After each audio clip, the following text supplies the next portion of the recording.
¿Cómo van amigos? Este es el canal Charlie Noticias. Pues fíjense que les traigo un reportaje súper interesantísimo que tiene que ver con un interrogatorio que la Guardia Somocista le hizo al tirano, al sátrapa, a Daniel Ortega en 1967 cuando lo arrestan por ladrón de bancos. Recuerden que a Ortega lo meten preso creo que alrededor de 7 años por eso, por ladrón de bancos. Y quiero comenzar el video diciéndole esto. En el tiempo de Somoza no existieron presos políticos. Lo que existían eran delincuentes que los metían a la cárcel porque robaban negocios, robaban bancos. Los sandinistas eran terroristas y eran delincuentes comunes. Entonces, que se nos quite ese lavado de cerebro que nos han venido haciendo los medios oficialistas y los medios sandinistas opositores de que Somoza tuvo presos políticos. No, lo que tuvo fueron terroristas presos. Entonces, por ahí quiero dejar esto claro, que a veces la gente se deja embaucar por esta gran mentira y esta gran falacia. Ah, Somoza también tuvo presos políticos. No, Somoza lo que tuvo fueron delincuentes presos.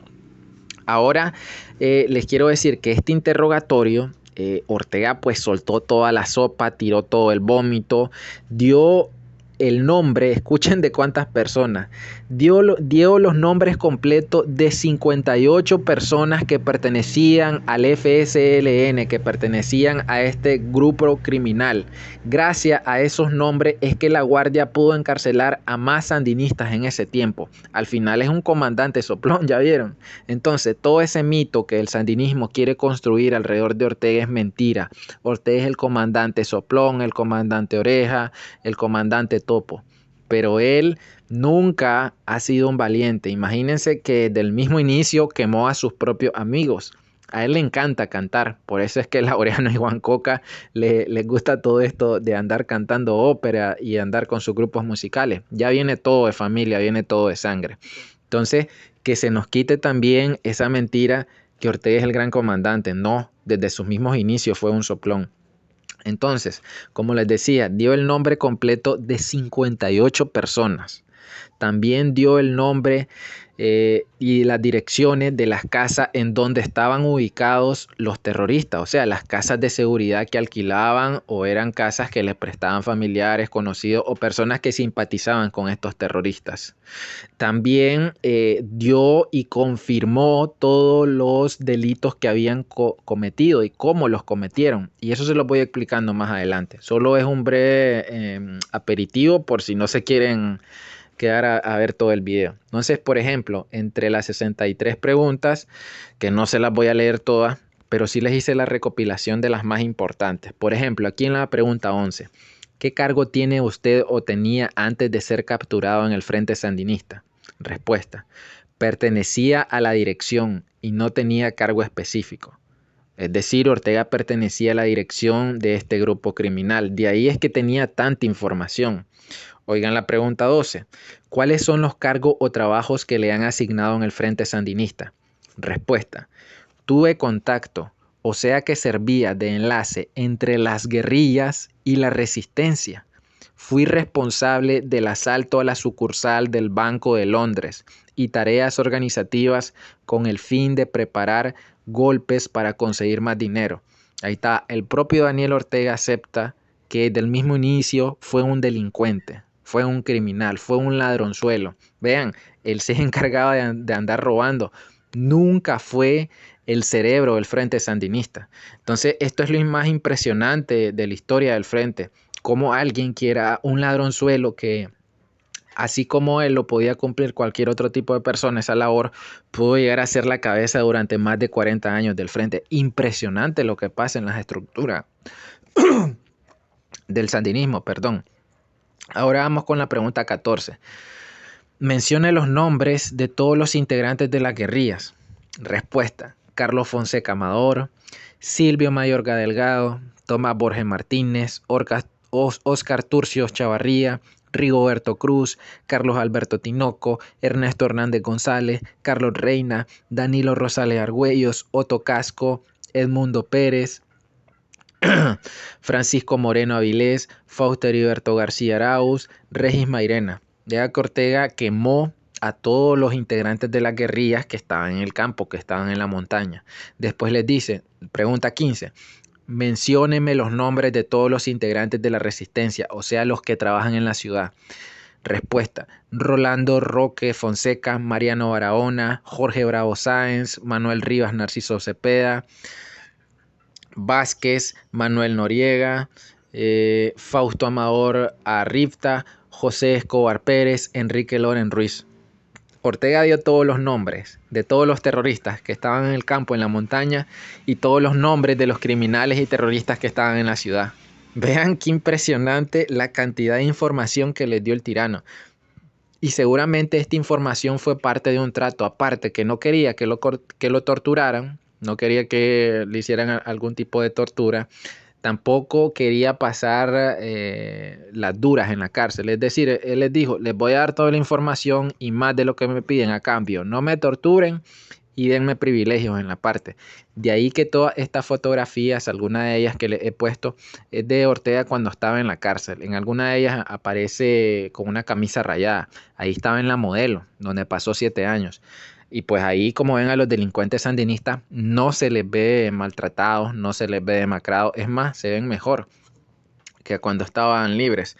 Por ejemplo, otra pregunta, la número 20. ¿Quién era el encargado de planear los asaltos y la colocación de bombas? Oigan, qué importante esta pregunta. Respuesta. Yo lo que sé que el que estuvo al frente de ese trabajo era Rolando Roque Fonseca y Silvio Mayorga, que estuvo en la ciudad por un tiempo. ¡Boom! Ahí lo tienen. Quemó a los cerebros de los que planeaban los asaltos y que colocaban las bombas. Imagínense qué importante esta información. De ahí es que, como les decía, que a muchos sandinistas la Guardia los asesina. Y prácticamente a los cerebros. La Guardia asesina a Carlos Fonseca Amador, a Julio Buitrago, a este Casimiro Sotelo, que nadie se acordaba, pero que supuestamente era el encargado de andar reclutando universitarios, a Silvia Mayorga. Entonces, si Ortega no hubiera cantado como un lorito, posiblemente estas personas hubieran llegado vivos hasta la falsa revolución del 79. Entonces, si los sandinistas resentidos quieren reclamarle a alguien, reclámenle a su comandante, que gracias a él mataron a otros terroristas. Esta pregunta 27, por ejemplo, mencione los lugares que fueron asaltados en los cuales tomaron partes miembros del Frente Sandinista. Vean qué importantísimo esto. Aquí tienen la prueba de que los sandinistas fueron unos delincuentes. Oigan bien, paren las orejas. Respuesta. El supermercado La Criolla, se consiguieron un poco más de 10,000 córdobas. La sucursal del Banco de América en San Sebastián, se consiguieron como 140,000 córdobas. La sorbetería Lacmiel, 500 córdobas. La furgoneta del Banco Nicaragüense, 1,000 córdobas. La sucursal Kennedy del Banco de Londres, 225,100 córdobas. Y la lechería La Perfecta, donde no se consiguió nada. Casi media o más de media docena de delitos comunes, de robos. Y solo les quiero dar un dato. Para los que dicen, bueno, ¿y ese dinero cuánto representa en la actualidad? Recuerden que en el tiempo de Somoza, por cada dólar eran 7 córdobas. El cambio estaba 7 por 1. Es decir, estos 225,000 córdobas que le robaron al Banco de Londres, que fue el robo más sonado, multiplíquenlos por 7 y les va a dar alrededor de 1,5 millones de córdobas de la actualidad. Entonces, no eran ladrones de poca monta. A ellos les encantaba robar bancos y les encantaba robar grandes negocios. De ahí es que siempre muchas personas que tienen ya sus años dicen que los sandinistas han sido siempre unos delincuentes. Otra pregunta, por ejemplo, la 36. Vean lo que dice.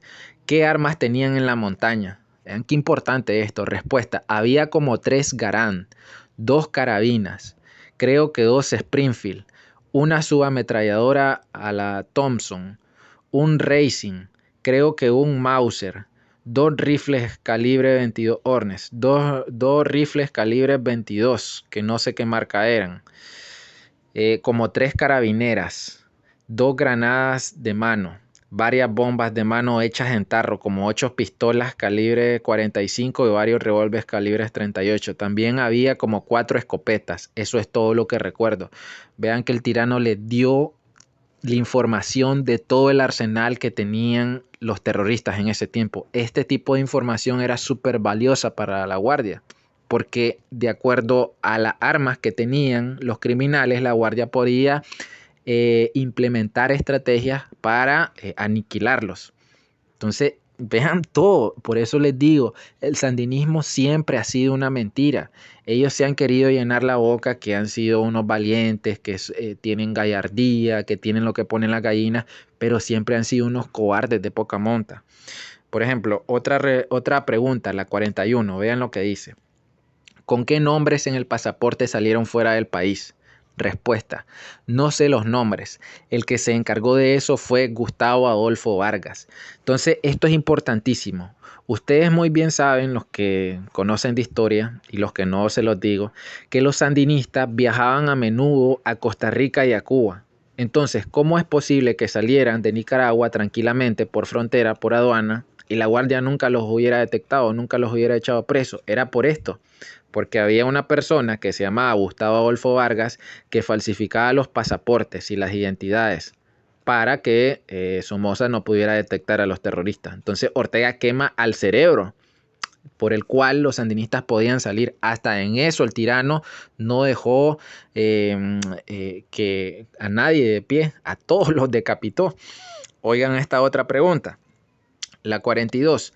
¿Quién es el encargado de sacar fuera del país a los miembros del frente y quién les consigue la documentación falsa? Respuesta: el encargado era Gustavo Adolfo Vargas, ya que él tenía facilidad porque es abogado. Vean, el tirano lo vuelve a confirmar y hasta da la profesión de ese criminal sandinista que los ayudaba. Ya el video se nos va largo, ya voy a terminar. No me gusta que se nos queden demasiado extensos. Y por ejemplo, la pregunta 45. ¿Quiénes planearon el atentado contra el sargento Gonzalo Lacayo y quiénes participaron en él? Como el 16 de octubre del 67 se efectuó una reunión en la quinta del kilómetro 10,5 de la carretera sur, en la cual participaron Carlos Fonseca Amador, Óscar Turcios Chavarría, Tomás Borges Martínez, Rolando Roque Fonseca y yo. En la reunión se discutió qué era lo que se tenía que hacer de inmediato en la ciudad. Se habló de la necesidad de conseguir casas y dinero. Rolando y Roque y yo sosteníamos que los que habían estado en la montaña no debían participar en ningún trabajo para hacer creer de que todavía no habían bajado de la montaña. Pero Óscar Turcios dijo que ellos no podían estar sin hacer nada. Por otra parte, Turcios sostuvo que era necesario realizar un atentado contra elementos conocidos de la Guardia y se ofreció como responsable de realizar ese trabajo. A continuación, Carlos Fonseca Amador nombró varias comisiones, responsabilizando a cada uno del trabajo. A Óscar Turcios Chavarría lo responsabilizó de matar a un miembro de la Guardia, para lo cual Fonseca Amador le entregó 5,000 córdobas que serían utilizados en comprar un vehículo, ya que en ese trabajo no podían usar vehículos robados. Rolando Roque Fonseca quedó como colaborador de Turcios en ese trabajo. Tomás Borges Martínez fue nombrado para que buscara casas, tanto de alquiler como de amigos, y yo fui nombrado en la cuestión económica, que buscara un objetivo para asaltar y conseguir dinero. Entonces ahí vean que Ortega pues destapa cómo fue que planearon matar a este sargento de la Guardia, que por eso es que la Guardia después hizo el montón de redadas, porque este sargento pues fue un golpe contundente de los terroristas. Y ya para terminar, por ejemplo, les doy esta que es la pregunta 50. ¿Quién le entregó el plano de la colonia Centroamérica para que lo iban a utilizar? Me lo entregó Gustavo Adolfo Vargas. Es el plano del banco y no de la colonia. Me lo entregó para ser asaltado. Entonces vean cómo era que trabajaban los sandinistas. Ortega desenmascara, destapa y vomita quiénes eran los verdaderos cerebros. Y este Gustavo Adolfo Vargas era uno de ellos. Y ya para terminar, la pregunta 59, ¿qué tipo de gobierno establecerían en caso de que derrocaran al gobierno actual? Se formaría un gobierno democrático que iría hacia el socialismo. ¡Boom! Para los que dicen que el sandinismo en sus inicios nunca contempló ser marxista, leninista, comunista, socialista, es mentira. Desde la misma conformación del frente, ellos eran socialcomunistas. Este interrogatorio se da en 1967. Un miembro de su junta directiva, que era Daniel Ortega, lo confirma. Entonces, los chavalos que se están creyendo esas mentiras que están diciendo los sandinistas opositores, que Ortega nunca fue sandinista y nunca fue un verdadero socialista, es mentira. Toda la junta directiva de esta banda criminal siempre fueron marxistas, leninistas, comunistas, socialistas. Entonces, no se dejen embobar. El sandinismo representa el socialismo, que es muerte, es tortura y es secuestro. Se me fue larguísimo el video. Espero que se hayan quedado hasta el final porque este reportaje es súper buenísimo y aquí tenemos muchas cosas para refutar el mito sandinismo que quieren construir alrededor del FSLN. Bueno, muchas gracias, suscríbanse, compartan y hasta la próxima.